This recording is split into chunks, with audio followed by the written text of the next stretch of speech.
मैं जय उत्तरानी स्वागत करता हूं आपका आपके अपने YouTube चैनल उत्तरानी क्लासेज में। फ्रेंड्स, आज हमारा रिंग थ्योरी का 7th पार्ट है। आज मोस्ट इम्पॉर्टेंट थ्योरम जो कि आपके बीएससी के एग्जाम के पॉइंट ऑफ व्यू से बहुत ज़्यादा इम्पॉर्टेंट है। हर साल अल्टरनेट आप देखोगे ये थ्योरम पूछ ही लेता है। उस पर हम डिस्कस करने वाले हैं। जानते हैं थ्योरम क्या है, फिर इसके प्रूफ को समझेंगे। देखिए क्या है, every field is an integral domain. भाई सभी फील्ड इंटीग्रल डोमेन होती है, ये हमको प्रूफ करना है। तो सबसे पहले एक चीज आप कर लो कि जब आप रिंग पढ़ने बैठो है ना, या उसके जब थ्योरम्स को आप देखो तो आपके पास सभी डेफिनेशन का कॉन्सेप्ट क्लियर होना चाहिए। मॉडर्न अलजेब्रा में जब भी आप बात करते हो किसी भी टॉपिक की, तो उसमें जब भी कोई थ्योरम आता है तो थ्योरम के पहले उसमें काफ़ी सारी डेफिनेशंस का यूज होता है। तो जैसे ग्रुप है ना, ग्रुप का या सब ग्रुप का या होमोमॉर्फिज्म के कोई भी थ्योरम है तो आपको पूरा कॉन्सेप्ट क्लियर होना चाहिए, पूरे डेफिनेशन उसके क्लियर होने चाहिए। इसी तरह रिंग है, रिंग में कोई भी थ्योरम है तो उस पर अप्लीकेबल तीन चार डेफिनेशन उसमें यूज हुए हुए मिल जाएंगे आपको, है ना। तो अगर वो डेफिनेशन, अब जैसे यहाँ पे अगर हमको फील्ड नहीं पता, इंटीग्रल डोमेन नहीं पता है तो हम इसको प्रूफ नहीं कर पाएंगे। और अगर पता रहता है तो बहुत ही इजीली हम इसको अपने मन से भी इधर उधर करके प्रूफ कर जाते हैं। ठीक है, देखिए अब इसमें क्या है, every field is an integral domain. ठीक है, अब हमको फील्ड पता होना चाहिए, इंटीग्रल डोमेन पता होना चाहिए कि इन दोनों में बेसिक डिफरेंस क्या है, क्या हमको प्रूफ करना है, तभी हमको समझ में आएगा ना। तो एक आप कॉपी के स्टार्टिंग में या जैसे भी आपने नोट्स, जो भी आपका तरीका है नोट्स बनाने का, है ना, उसमें आप पूरे थ्योरम को बाय ट्रिक या शॉर्ट नोट या पूरे जैसे भी आपको समझ में आए, है ना, उस पर मैं कमेंट नहीं करूँगा। सबका अपना अपना तरीका होता है, जैसे भी आपको समझ में आए वो लिख करके आप अच्छे से उसको तैयार कर लेना विथ एग्जाम्पल, है ना। एग्जाम्पल भी बहुत हेल्प करता है ना, अलजेब्रा के कॉन्सेप्ट को बेहतर बनाने में। अब देखिए, अच्छा फील्ड क्या होता है। अ कम्यूटेटिव रिंग आर, मतलब ये कम्यूटेटिव रिंग होता है विथ यूनिट एलिमेंट, मतलब इसके पास यूनिट एलिमेंट होता है। मुझे डेफिनेशन याद है ना, इसलिए मैं बोल दे रहा हूँ, है ना। अगर आपको डेफिनेशन नहीं याद है तो आप 6th पार्ट देख लेना, उसमें ये 7th पार्ट है ना, इससे पहले जस्ट पहले वाला पार्ट न मिले तो प्लेलिस्ट चेक करना। डेफिनेशन क्या होती है फील्ड की, पहले ओरल में आपको बता दूं। A commutative ring R with unit element having at least 2 element, कम से कम उसके पास 2 एलिमेंट होगा जिसको लेके वो फील्ड बनाता होगा।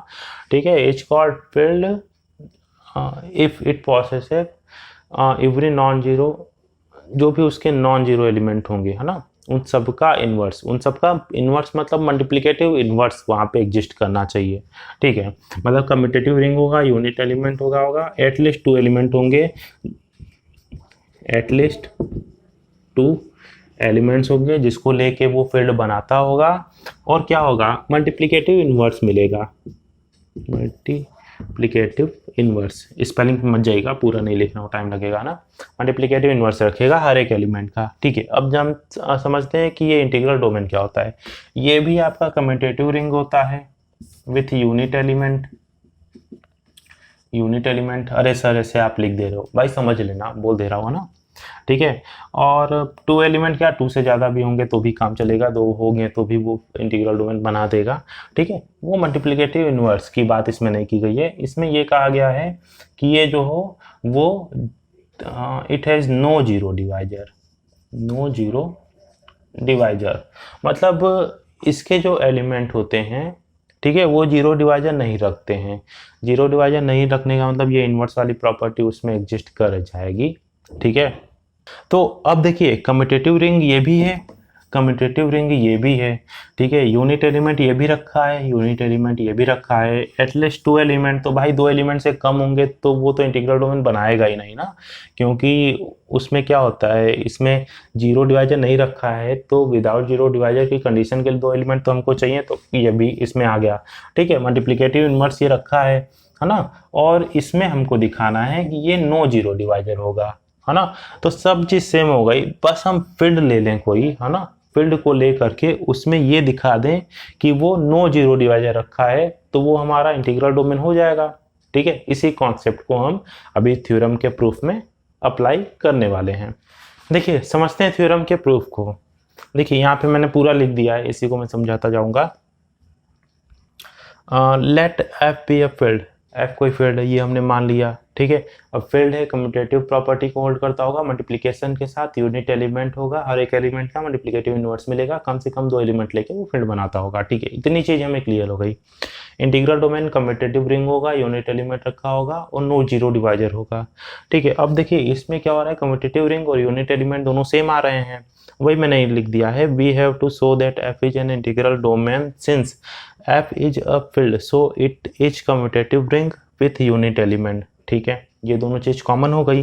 Therefore in order to show that F be an integral domain we only have to show that F has no zero divisor. केवल हमको ये प्रूफ करना होगा कि एफ के पास कोई जीरो डिवाइजर नहीं है। जीरो डिवाइजर नहीं है मतलब अगर ए बी की वैल्यू जीरो आ रही है तो या तो ए इक्वल टू जीरो होगा और या तो बी इक्वल टू जीरो होगा, ठीक है। अगर ये हम कंडीशन दिखा दें तो वो फील्ड क्या है, इंटीग्रल डोमेन हो जाएगा। ये हमको दिखाना है, माइंड में रखिएगा, ठीक है ना।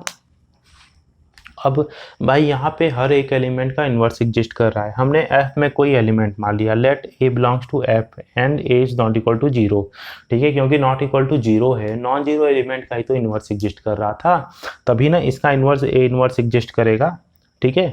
वही मैंने लिख दिया है, let A belongs to F and A is not equal to zero then A inverse exist in F, ठीक है ना। अब क्या होगा, अगर ए बी की वैल्यू जीरो मिल रही है ना, A is not equal to zero है, ठीक है। तो हम अगर ये दिखा दें कि बी जीरो आ रहा है, ध्यान रखिए है ना, अगर ए बी जीरो है तो या तो ए जीरो होगा या तो बी जीरो होगा, नो जीरो होने के लिए। अब क्योंकि यहाँ पे तो ए जीरो नहीं है, ये हमने पहले से ही फिक्स कर लिया है, इनवर्स इसका एग्जिस्ट कर रहा है, तो ए तो जीरो नहीं होगा। हम कैसे भी करके ये दिखा दें कि बी जीरो है तो काम बन जाएगा, वो नो जीरो डिवाइजर रखने लगेगा, है ना, या विदाउट जीरो डिवाइजर, ठीक है। अब भाई ए जीरो नहीं है तो ए का इनवर्स हम अप्लाई कर सकते हैं, दोनों साइड हमने इसका इनवर्स अप्लाई कर दिया, ठीक है, इस प्रॉपर्टी से। अब क्योंकि आर वो एफ क्या है, वो रिंग भी है, तो एसोसिएटिव लॉ होल्ड होगी, तो भाई इस ए इनवर्स और इस ए को हम कंबाइन करके लिख सकते हैं, हमने कंबाइन करके लिख दिया बाई एसोसिएटिव लॉ, ठीक है। अब ये ए इनवर्स है, ये ए भाई 2 और 2 का इनवर्स, भाई अगर आप ये 2 ले लो है ना, और 2 में 1/2 का मल्टीप्लाई कर दो, मल्टीप्लिकेटिव इनवर्स, तो क्या देगा, 1 देगा, ऑब्वियस है ना। ये तो छोटी सी चीज़ है, सबको पता होता है, ठीक है। सेम कॉन्सेप्ट यहाँ पे भी यूज हुआ है कि भाई अगर ए इनवर्स और ए मिला तो वो 1 देगा, ये 1 into B equal to A inverse 0 हो गया। अब 1 के साथ कोई भी आइडेंटिटी के साथ ऑपरेट होके वो एलिमेंट आता है तो 1 इंटू बी क्या होगा, बी आ जाएगा, और 0 के साथ कोई भी मेंबर है ऑपरेट होके 0 देगा, तो ये 0 मतलब बी की वैल्यू यहाँ पे 0 आ गई, ठीक है। मतलब नो डिवाइजर होने की कंडीशन को उसने सेटिस्फाई कर गया। अब यही केस हमको बी के लिए दिखाना है, ठीक है, बी को नॉट इक्वल टू 0 लेकर के, ठीक है। Similarly let F B belongs to F and B is not equal to 0, मतलब बी का इनवर्स एग्जिस्ट करता होगा, है ना, and A B equal to 0, ये हमने ले लिया, ठीक है। दोनों प्रॉपर्टी आपको दिखानी पड़ेगी, ठीक है।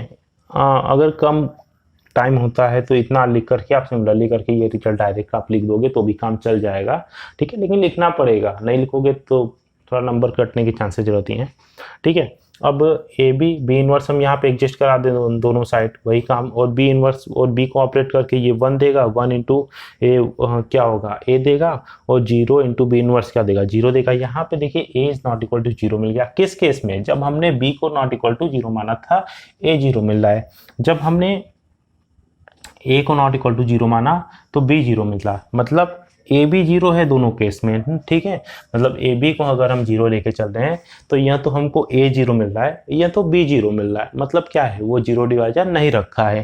तो यहाँ पे स्पेस नहीं था तो मैंने नहीं लिखा। इसके बाद आप लिखना चाहो तो लिख लेना कि thus we have if A B equal to 0 then either A equal to 0 और B equal to 0, hence every field is an integral domain, वो इंटीग्रल डोमेन फॉर्म कर जाएगा, है ना, क्योंकि नो जीरो डिवाइजर की ये कंडीशन दिखानी थी, ये कंडीशन हमने दिखा दी। तो फ्रेंड्स आज के लिए इतना ही, मिलते हैं अपने शो में, तब तक के लिए स्वस्थ रहें, मस्त रहें, खुश रहें, जय हिंद।